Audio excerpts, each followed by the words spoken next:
Wally Downs here with us. I am Sure Sports. Tell us your thoughts on the game.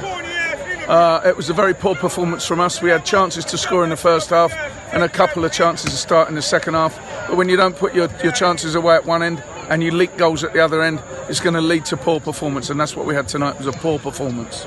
Based on my analysis, I think decision making in the attacking third cost you a lot of turning over the balls and stuff like that. What's your thought on that? Yeah, we weren't good enough at both ends of the pitch. We were okay in midfield.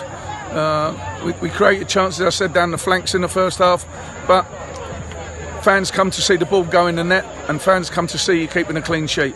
We were very, very poor at both this evening. Okay, so what will you do to get the team performing to the best that they have done so far in the league? Well, we need to get our players back who are injured, and we need to get the new players that have come to us integrated and playing how I want the team to play, and it certainly wasn't like that tonight. Thank you very much, Sir Wally Downs.